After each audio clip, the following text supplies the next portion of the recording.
Brasil está importando anualmente de maquinaria y equipo.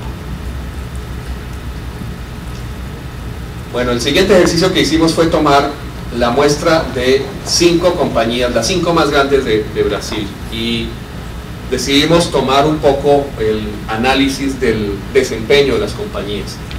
Más o menos con los demás países estamos haciendo el mismo ejercicio. Encontramos que en el primer lugar está el banco Itaú Leasing, que se llamaba antes Compañía Itaú Leasing de Arrendamiento Mercantil. Decreció en cifras porque parte del portafolio se la pasó a otra de su mismo grupo financiero.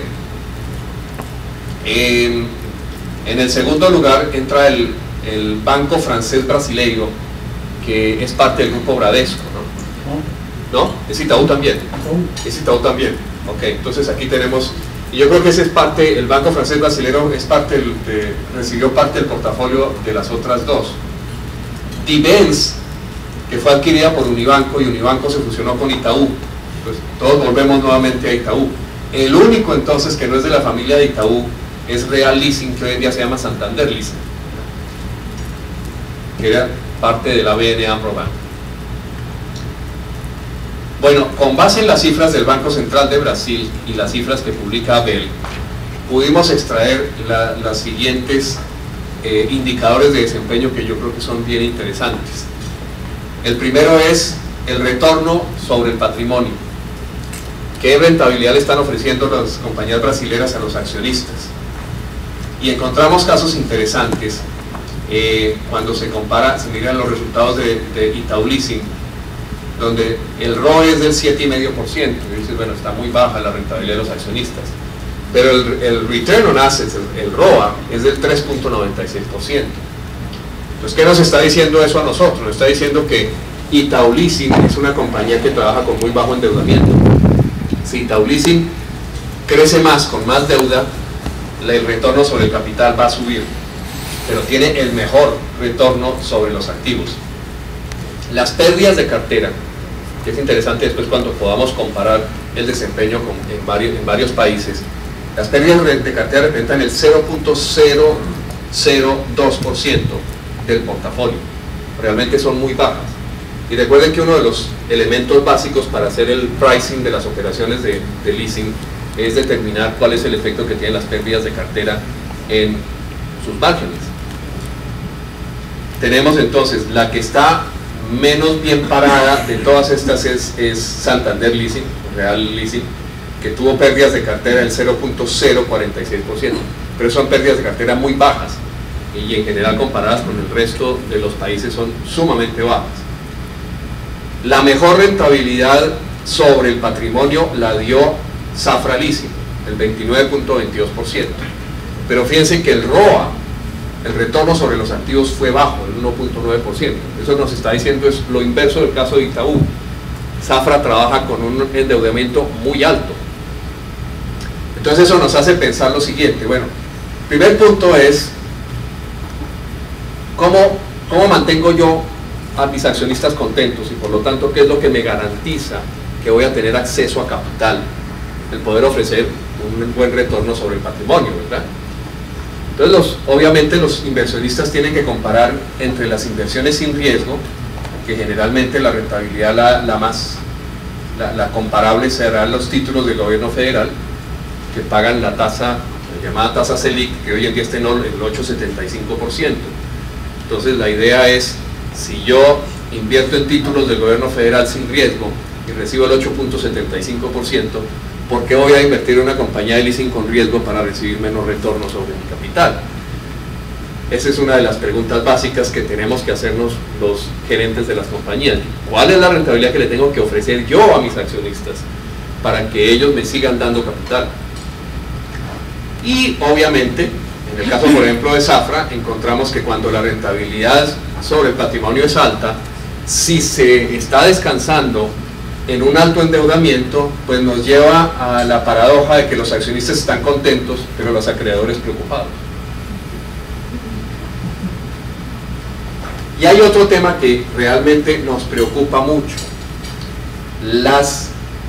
Si volvemos a mirar atrás, las compañías que están acá son todas afiliadas a los bancos.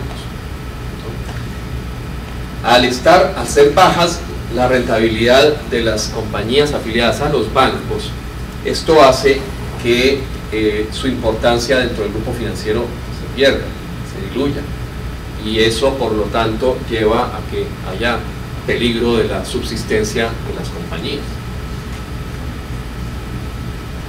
El entorno en Brasil, la verdad, siempre lo hemos, el punto de abajo, siempre lo hemos destacado, al punto de que el señor Sean Holiday me dice que si es que yo tengo algún acuerdo especial con Abel.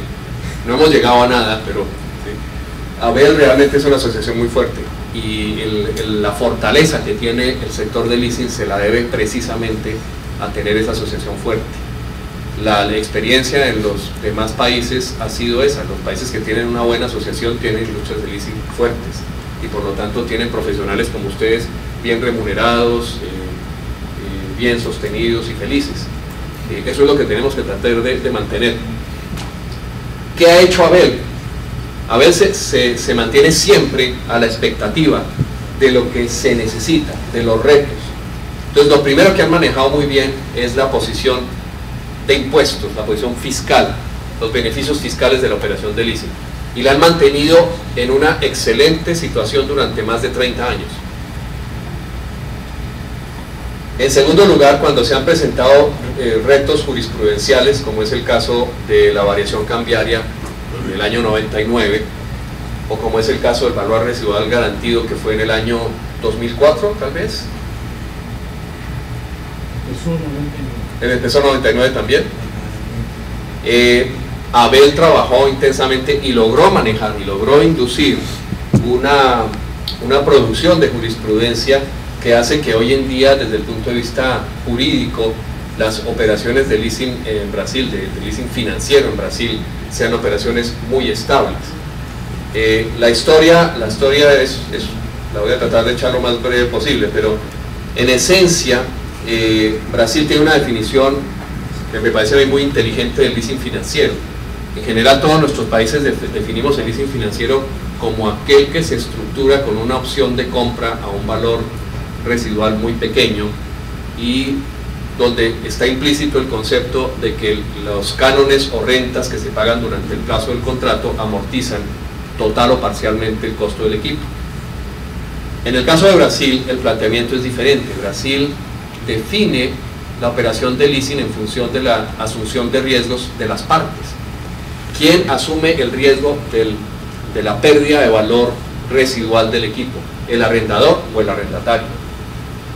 Si es el arrendatario, el arrendador entonces le reclama al arrendatario que garantice el valor residual.